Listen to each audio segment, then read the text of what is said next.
Hi guys, I'm Rori, and you're listening to Rori's Room, the podcast where we discuss anything and everything life throws at us. I can't believe this is the last episode of the Beast, Bigfoot, and Beyond segment. The whole series has been such a wild ride, and I've had the best time diving into it. There was honestly so much more to this story than I ever expected, and I feel super lucky to have met so many amazing and knowledgeable people along the way. If you haven't listened to episodes 1 and 2 yet, or the teaser episode that includes clips from all of the season 1 interviews, definitely go check those out. You can listen before or after this one, whichever one works for you, but they're not really in chronological order, so you can really do whatever you want. In this episode, we're wrapping things up with an interview featuring Barnaby Jones, the founder and lead investigator of Wisconsin Cryptids, Anomalies, and the Paranormal Society. He started the society back in 2019 and has been researching cryptids, UFOs, and all things paranormal ever since. I've always been interested in cryptids and Bigfoot and strange phenomenons like the Loch Ness Monster and the Bermuda Triangle and the pyramids and all that weird esoteric stuff. But I focused more on the paranormal in school because I didn't realize that, I always thought Bigfoot was out in the Pacific Northwest. So I didn't realize that they were right here in our backyard. And in 2019, I got to take a trip up to Upper Michigan to a private property known as the Hayden Adventure, Hyden. And they had captured a series of 3 game camera photos up there that were submitted to Finding Bigfoot. And Finding Bigfoot, the television series, came out, investigated the property, and since then they opened up this property to people who wanted to come out, see the evidence, and hear the stories. And after visiting the property and meeting with Craig and Barb Sulk, the owners, I realized that these creatures were not just out in the Pacific Northwest, but they were in Wisconsin, they were in Michigan, they were all over the United States. And that really got me interested in this. And they were doing these conventions up there in Upper Michigan. And they had the speaker Linda Godfrey, who's most famous for the Beast of Bray Road legends, lore, and stories and such. And I started reading her books, which led us to a specific location in southern Wisconsin down in Burlington. And we started investigating there, and I started the CAPS team, and that's pretty much what got all this started.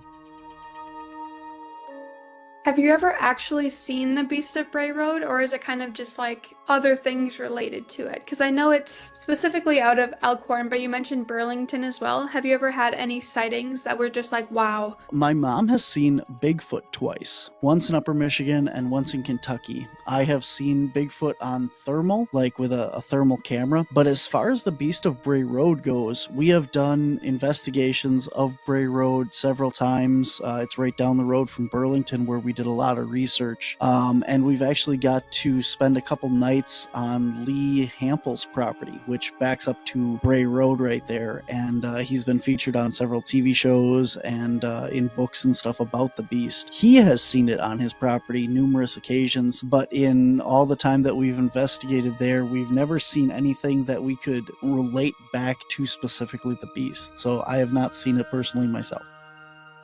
I know that it can be little swampy, like we're not really sure the difference between Bigfoot and the Beast. Are they different by chance, or is it just like a different name for Bigfoot? No, they are completely different creatures. Although we don't know exactly what they are, if they're, flesh and blood of this realm or extraterrestrial or what have you. The theories range on that as far as to what these creatures are, but there's definitely a distinction between the ape or gorilla or primate species that is the Bigfoot versus the more canine dog creatures.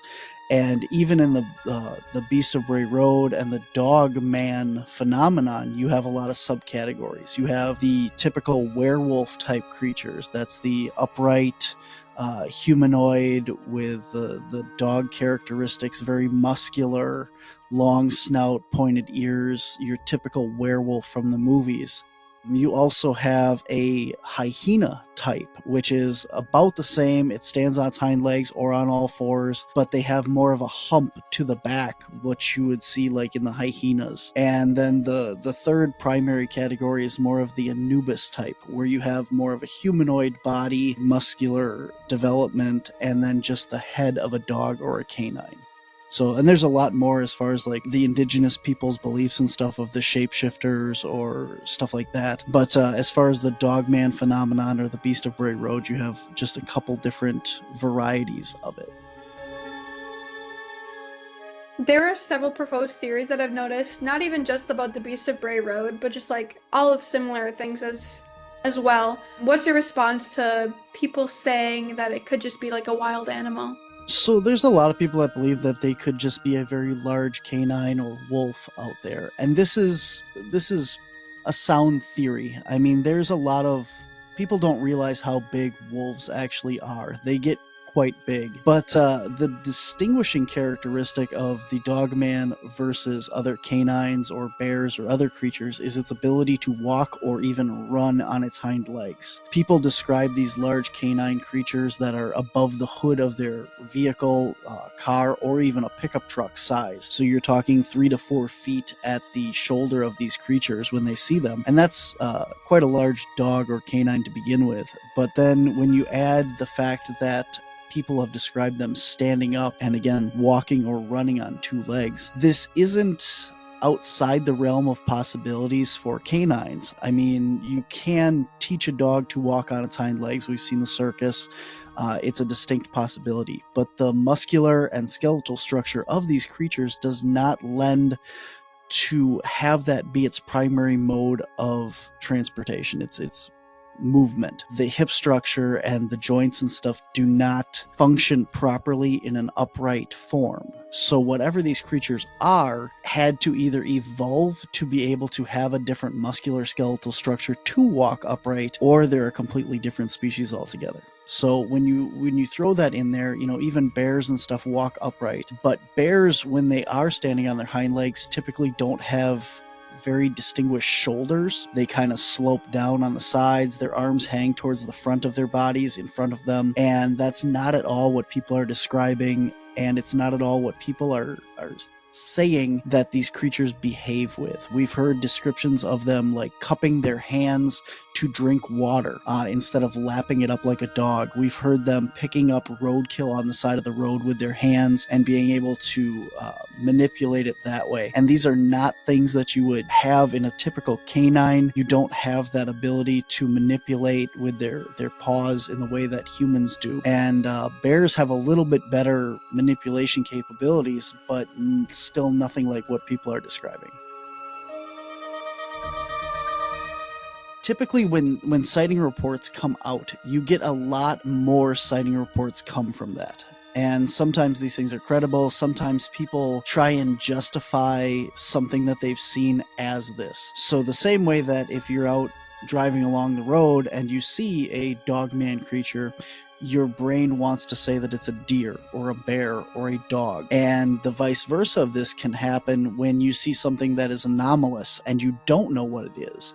So your brain automatically tries to put that into a box. Now, in some cases, if you've seen, you know, the Patterson-Gimlin footage or the Beast of Boggy Creek or some of the other Bigfoot videos, you're going to see this creature walking down the side of the road and your first instinct is going to say Bigfoot.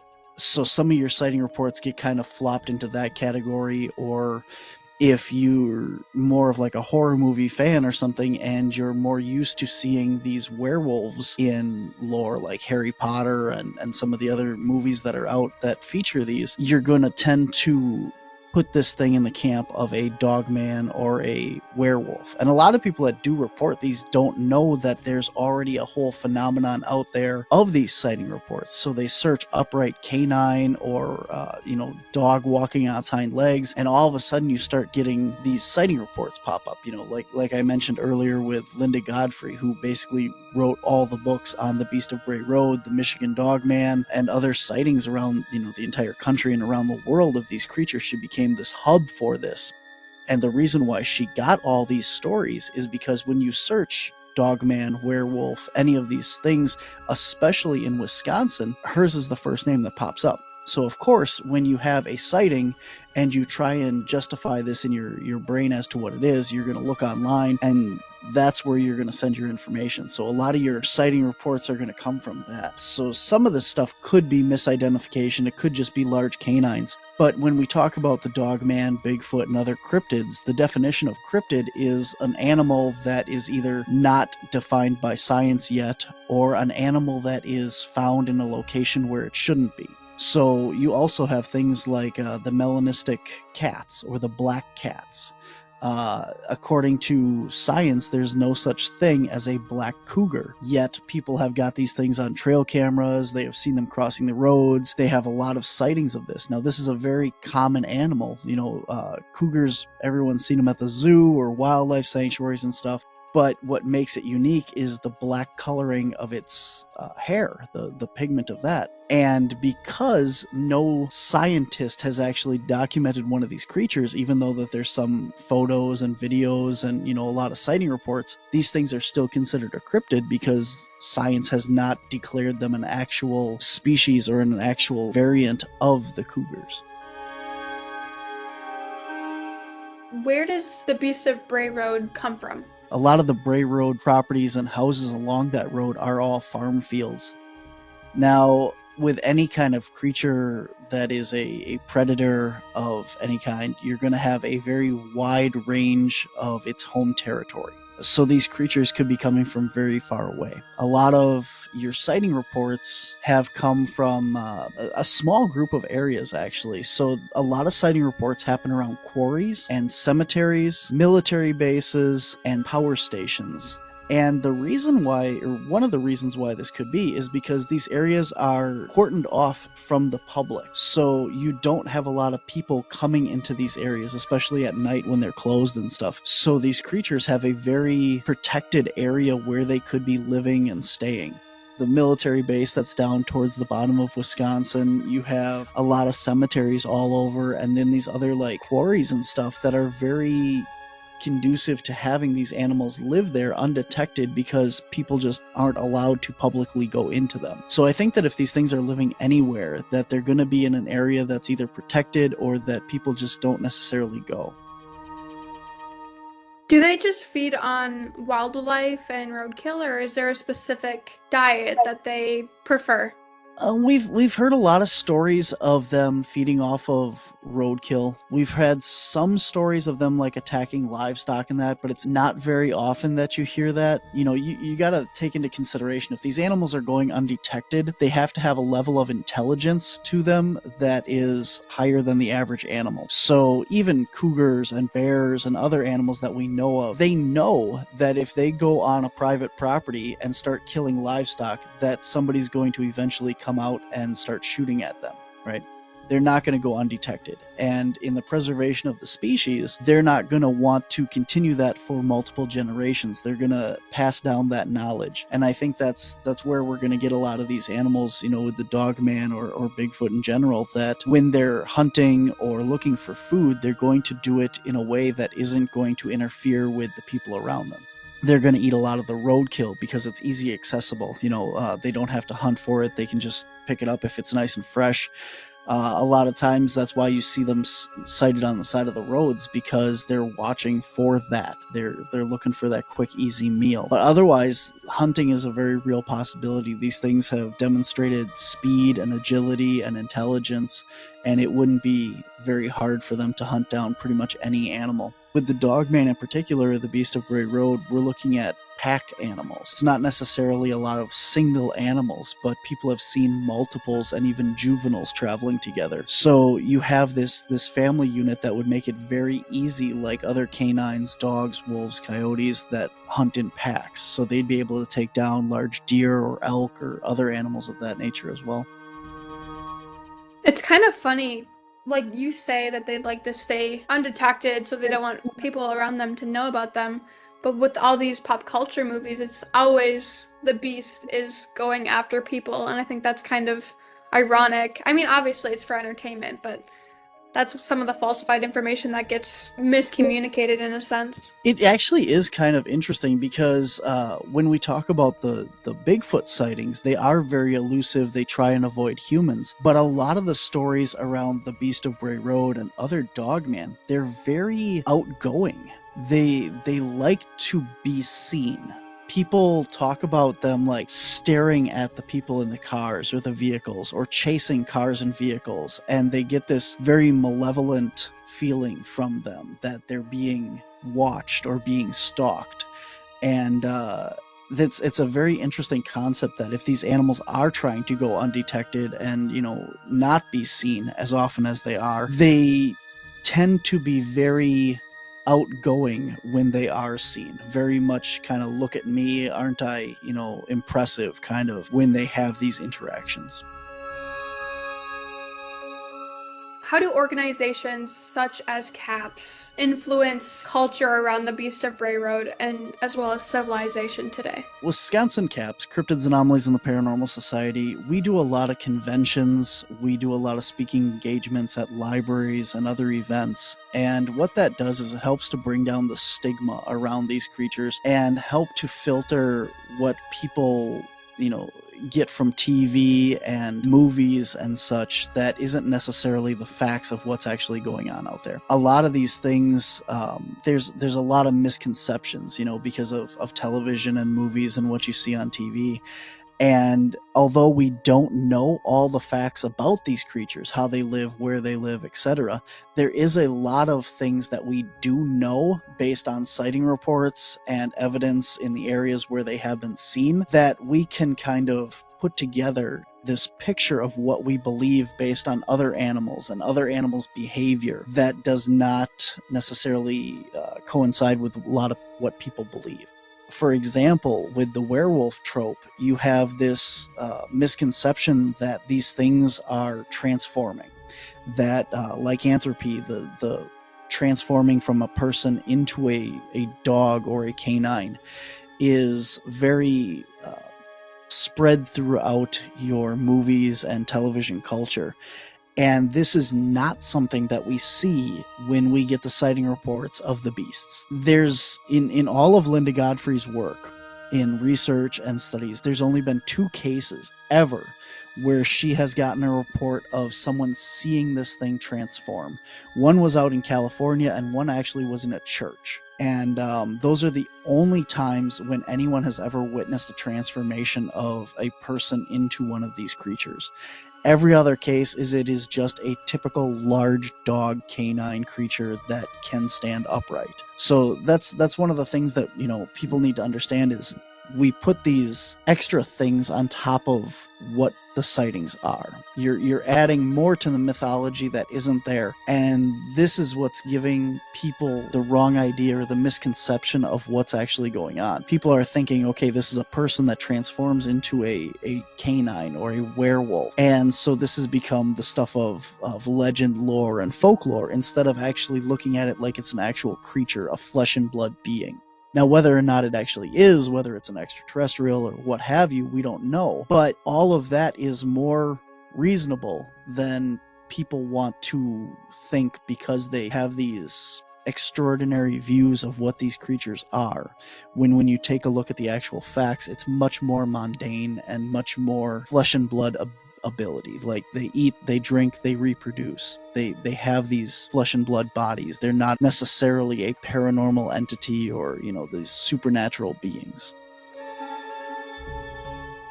Humankind just thinks that it knows everything about every living thing, and it's like there's just so much, not even just unexplored, but animals are very smart. If they don't want to be found, they won't be found. So the fact that we all think that we know everything about every living thing on the planet is crazy. Are there any other specific myths or misconceptions that are commonly known? I don't know necessarily myths. I mean, the major thing is that they they transform. And this is a possibility, the transformation. Like I said, with the indigenous people, you have the shamans and the skinwalkers and stuff that have the reported abilities to be able to transform into different animals, whether physically or spiritually. So you do have that folklore and legend out there. But when it comes to creatures like the Beast of Bray Road specifically, or, the Michigan Dog Man or what have you, these creatures, you don't have that narrative. It's much more mundane of just a very large dog that was sighted that potentially stood on its hind legs and walked or ran off. I think that's probably the biggest misconception. How can other people get involved with the study of the Beast of Bray Road and other anomalies, like perhaps with CAPS or other organizations? So the best way to get involved is just read. There's a lot of books out there. They're very good resources. You can't believe everything that you see on television and you get on TikTok or YouTube and stuff like that. There's a lot of good books, a lot of great resources out there of people that have studied this for a long time and have taken sighting reports and done the research. The cool thing about the Beast of Bray Road is it's public. You do not need to get permission to go to somebody's house to investigate like you do with paranormal or something like that. These creatures are out there in the woods, in the wilderness. You can go hiking and look for these things. You can go take a drive down Bray Road. I don't suggest you do it too often because a lot of the locals there get kind of fed up with the mass amounts of people driving down Bray Road. But there's so many other wilderness areas around Bray Road where these creatures actually could be. And taking a nice night drive down in those different areas, you never know what you're going to find. There's always the chance of seeing something. But if you're really interested in the topic and you want to go see one of these things or you want to have that encounter, you're not going to do it sitting on your couch. So after you've read, you've done your research and stuff, and you want to go have an adventure, just take a drive. You don't have to do any more than that. And a lot of your sightings of Bigfoot, the Beast of Bray Road, all that are a lot of road crossings. And I highly suggest that anybody that does go out, get yourself a dash cam, because that is one of the cheapest, easiest ways to get evidence and get more data on these creatures. Because like I said, the number one reported sighting is road crossings. So all these people driving around with dash cams, you have a much better chance of capturing something and actually getting that footage and that proof. Well, you never know what you're going to see. Well, perfect. Thank you so much. I really appreciate you meeting with me. No, absolutely. No problem. Thank you for having me. Thank you so much for listening to this week's episode. I am so proud of this first season, and I am very excited to share what I have planned moving forward. If you are interested in learning more about the Beast of Bray Road, there are so many books and articles that you can study. Check out the teaser and episodes 1 and 2 featuring Lee Hampel, Jackie Reeser, Donna Fink, and Dan Pluchak to learn more about their perspectives on the Beast of Bray Road's case. Thanks again for joining me, and I will see you all in the next episode and the next season. Bye!